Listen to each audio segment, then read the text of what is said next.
Hello, and thank you for joining me. We are talking about depression today, and I know this channel is about estrangement, basically, but I have gotten a lot of comments since I mentioned my bout with depression in the last video. I've gotten a lot of comments asking me to maybe share more about depression. And just a little bit that I talked about it in my last video, which really wasn't, I don't think, that extensive, people were saying that it helped them, that they felt that they could look for help now because I talked about mine. So I am doing a video and I'm going to explain all about my depression, what I went through. It's not a long story, really, but I think it's important. It's important because I know a lot of people suffer with depression. And then if you have this estrangement problem on top of that, which is a very sad and hard and challenging thing to go through, you got a lot on your plate. You've got an awful lot on your plate. And you might wonder maybe what came first. Did the estrangement come first and then the depression? Or did the depression come first and then the estrangement? Which, either way, it's a double whammy, right? I mean, emotionally. And it can really affect your life in so many ways. So my story actually began years ago. I had a partial hysterectomy in 1997. And I'm sorry if there's men out there and yeah, she's talking about that, but I believe it's important in my story. And again, this is my experience with depression. I am not a doctor. I am not a healthcare professional. I am just a woman who did and does suffer from depression and anxiety. And yes, female problems, hormonal, all that, okay? So bear with me. I'm sorry if you men want to tune out. I perfectly understand that. And, come back later when that part's over, I guess. Okay. So 1997, I had fibroids. And I had them for a couple of years. And they kept getting bigger. So I'll make it really short. 1997, I had them surgically removed. They took everything from me as far as female parts, except they left me my right ovary. The right ovary was fine. The left one had some endometriosis. They took that along with my uterus, fallopian tubes, all of it. So I had my right ovary left. And consequently, that ovary, I believe, served me very well for a good 5 years. Maybe even more.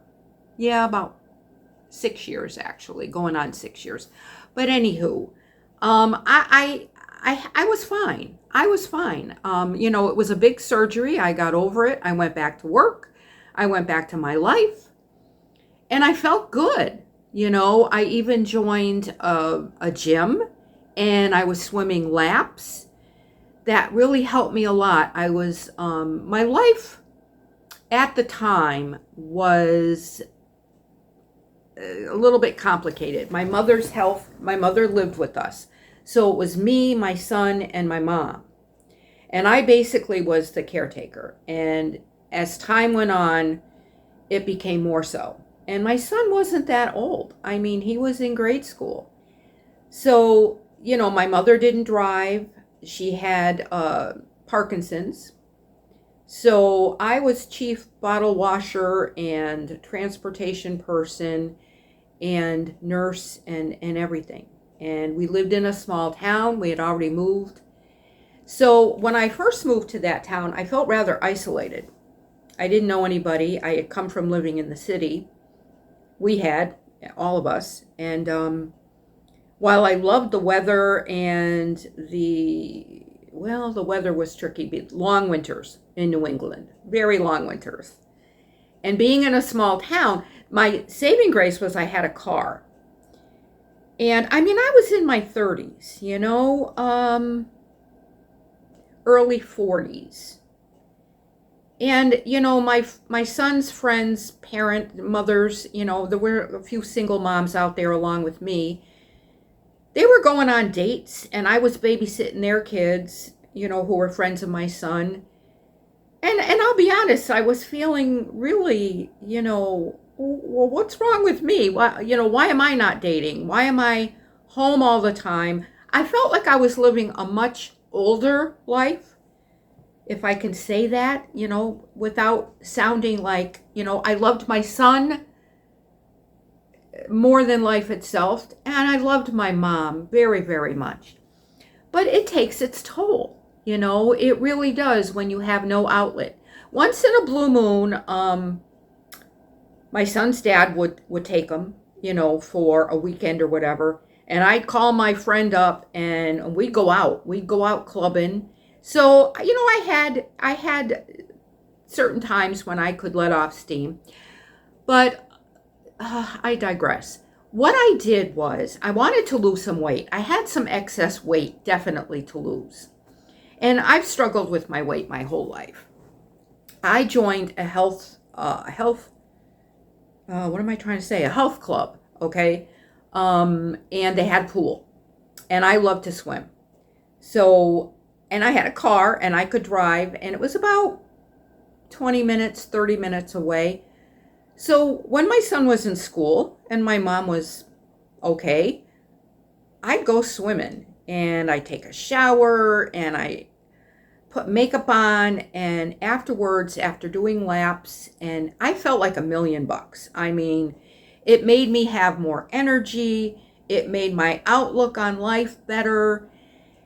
And I felt like I could take on the world. So I did that about 4 times a week. And I was very happy. Then I got my job. My mother's health, long story short, without telling you my entire life history, over time, her health went down and she had a couple of very serious falls in my apartment. And we had stairs. We lived in a townhome. Long story short, she had gone into the nursing home with a broken hip. She went through the rehab, through the surgery. She came home. She was home for about another year. She had another fall. And she was starting to get Alzheimer's. And it got to the point where I felt like I couldn't leave the house, and make sure that she was safe. So eventually I made the decision to put her back in the nursing home that she had been in, that she felt comfortable there. It was a good nursing home. I truly believe it was a good nursing home, as nursing homes go. And it wasn't far from where we lived. So I did that, and I had to get a full-time job. My mother's income was gone, and I had to get a full-time job. And luckily I found a good one. So I was working full-time. But 5 years after I had the hysterectomy, what they call a partial, because even though I had everything taken out except my one ovary, my ovary got a cyst. And it caused me a lot of pain. And I struggled with that for months, but eventually I had to have that ovary taken out. So in 2003, I was 45 years old. I had that ovary taken out. And they also took my appendix out because my ovary, I knew why I had such pain after he told me. My ovary had dropped down and was attached to my appendix. So he said, instead of prying it off of there and you coming in with 6 months later with an acute appendicitis, he said, I decided to take the appendix out with it. And I said, thank you. We don't need that 6 months down the road, me getting rushed into a hospital with appendicitis. So I had that out. And then, that was an easy surgery, really. I mean, it really was. It was like having your appendix out, basically, And I went to work a few weeks after, and everything was hunky-dory, except that I was starting to have little panic attacks. It wasn't until, and that was in the spring, it really wasn't until the fall when I started feeling very, very sad. Not knowing why. I had no reason, you know. And for me, my definition of clinical depression may be very simplified, but I believe it is feeling sad and hopeless when you don't have a reason to, you know. I mean, you have, you know, and I don't like the term happy pill. I never did. Because it just makes you feel more normal. And so anyways, I was feeling hopeless. I was feeling overwhelmed. I couldn't decide. I'd look in my closet in the morning to go to work and I couldn't figure out what to wear. Now, that should not overwhelm somebody. I'm sorry. Especially if you had a closet like mine, which had, I had a lot of clothes, you know, and, you know, I couldn't figure out what to wear. And I was getting all nervous. I'm going to be late. I got to figure out what to wear. And that wasn't like me, you know, but I was starting to have little incidences like that, you know, the overwhelmed feeling. And then I'd go to work and it was starting to affect my work. I was getting overwhelmed about different things. I was feeling overwhelmed about decisions I had to make at work, and that wasn't like me either. And then the cloud came over my head, and that was horrible. Not only I felt no joy in anything. I didn't enjoy anything pretty much anymore. And I knew there was a problem there. And after Thanksgiving that November, anybody that knows me knows how much I love Christmas and how much I love to decorate for Christmas. And at work, they would all kind of say, okay, here comes Jane with her. I mean, I had a box of decorations. I was always buying more decorations. I would decorate my cubicle like there was no tomorrow. I mean, you know, and I think I did string up lights one year. And the president, you know, I mean, he would come in and he'd look, and as long as it looked nice, I was the first person. I was the receptionist and the customer service person. So I was the first person that people saw when they came into my job. And I had this really old fabric kind of partition in the backdrop of me. So I decorated that pretty much for every season. But Christmas, oh boy, yeah, to the hilt. And I didn't feel like decorating. I really didn't feel like decorating. And that's when I said to myself, something is really wrong with me. So I went to my primary care and I talked to a nurse practitioner, and immediately she put me on a pill. She put me on 2 pills. One was a very low dose of lorazepam. And if you know about lorazepam, it's a sedative, tranquilizer, calmer, whatever you want to call it. And the other one was paroxetine, also known as Paxil. And a lot of people can't take Paxil. It's been on the market for a very long time. It's not one of the newer drugs.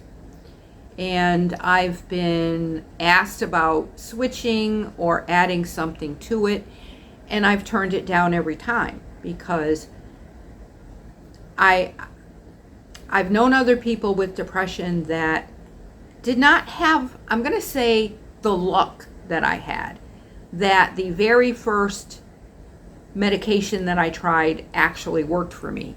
Some people have to try a whole bevy of different either combinations or different medications, different strengths to have it actually work for them without having nasty side effects. And for me, being on a low dose of Paxil did the trick. It did the trick. I felt normal.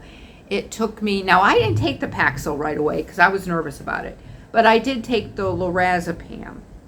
And that took my anxiety right away. And So I didn't stay on that long. I knew it was a narcotic, and I just had like, I think they gave me like 10 of those pills. I also took that pill again. They gave me another prescription before a surgery that I had on my neck. And that was 2 years later in 2005, because I was so stressed out over this surgery on my neck. So I took it again, just, a week before surgery, and then no more of that. The Paxil really did the trick for me.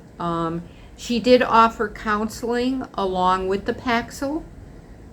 3 days after I started taking the Paxil, I remember it was in the afternoon. I was at work, and it was a Friday. And sometimes on Friday afternoons, there'd be a lull. It was either a push or a lull. And this one Friday happened to be a lull. A lot of people went home early. And I had the inkling to pull out that Christmas box with all my decorations in it. And I started decorating, and I started enjoying myself. And I knew that the medication, that told me that the medication was working. Now, I know this is not everybody's story, and but just know that to this day, I'm a slave to that Paxil. I will not be off it again. I did try going off it twice. And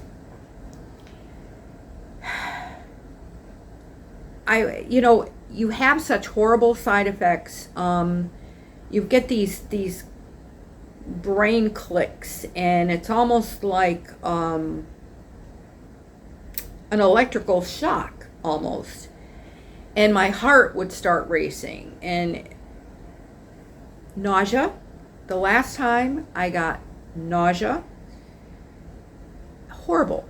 I mean, you get all that at the same time, and after about 2 days of not being on it. So you can wean yourself off, which is what I did the last time too. I weaned myself off, but I still got some of those clicks for a few days. But it does pass, and then you feel normal again. And I felt good, and I was like, okay, no more Paxil. I'm feeling good. And get on with my life, right? Get on with my life, which I did. And I mean, I'm not going to say it was 3 months to the day, but I could count 3 months both times. Like, the cloud came back. The anxiety really didn't. It was more of that cloud of just feeling hopeless and not enjoying anything. And I mean, not my coffee, not food, not friends. And I would try so hard to enjoy myself and not let my friends know and not be a downer, but just not in a good place, not in a good place at all, not a place you want to stay in. So consequently, and I've had really nice primary care doctors that have given me the prescription. I have it, I've had it for years, ongoing. They just asked me, and I've changed because I've moved, so many times that I'd have to get a new primary care doctor, and they would, of course I would tell them what I was on, along with my blood pressure medicine. So I'm on 2 blood pressure medicines, and I'm on the Paxil, which they call paroxetine. I don't know if that's the generic name or, whatever. But anyway. And they asked me, does it work for you? Yes, it works for me. So they don't push me. They don't push me to get off it. They don't push me to increase it. I am not under a psychiatrist's care. Now, a psychiatrist, let me tell you about a psychiatrist. Nowadays, what a psychiatrist is a prescriber. They prescribe medication. That's all they do. I do not wish to see psychiatrist. If anything, a counselor. Yes, I've had issues since I've been on the Paxil that have caused me to need some counseling. And I have leaned hard on that. Behavioral therapists. I've had really good ones and really bad ones. But when you find a good one, they're worth their weight in gold, because you can sit there and unload on them and they get to know you. They know what your problems are. And I would always feel better walking out. So I highly recommend that. If you are feeling, there is no shame. Why is there such shame in mental illness? Even to this day, I truly don't understand it. People that care about you will not look down on you. If there's somebody that looks down on you, stand up for yourself and say, I have my issues. And you can say right back to them, I bet you have your issues too, because everybody has issues. I don't care who you are. You have issues. You've got quirks. You've got maybe a little OCD going on. You've got some anger going on. You got something. Everybody has something. And, there's other parts of my life that I will be probably, there's no way around it. I've told myself, no, I'm not going to talk about it, but I know I will. Not in this video. I'm not trying to sound mysterious, but there's a lot more to me than meets the eye. And, but let's talk about the estrangement, how hard that is to deal with for everybody. I don't care who you are. If you love your adult child or children and they've cut you out of their life, it's painful. And you have to find a way to deal with it, that doesn't involve addiction, doesn't involve sedatives, alcohol, drugs, even food or gambling can be an addiction. You don't want to go that route. And if you are going in that route, please get help for that, because that will take you down, believe me. So maybe you've had a different experience in your depression or anxiety. Please let me know in the comments. And if you guys have given me great pointers on what I should be talking about here. Yes, it's about estrangement, but it is all about how we deal with the estrangement and how we survive with the estrangement and how hopefully we can still have a good life with estrangement. That's what I want this channel to be about. So if it's about talking about depression or talking about addiction or talking about anything that we are doing, that is helping or hurting us, I think we need to talk about, and I am open to it all. So let's do it. Let's talk about it. And please subscribe. Please give this video a thumbs up, and please subscribe to my channel. It is free, and I would so appreciate it. And let me tell you, I love you all. I appreciate you all very, very much. I appreciate you all opening up to me in the comments. Please continue to do so. I will answer as many as I can. And please do something nice for yourself. You knew that was coming, right? Because you do deserve it. Okay. See you in my next one. God bless. Bye.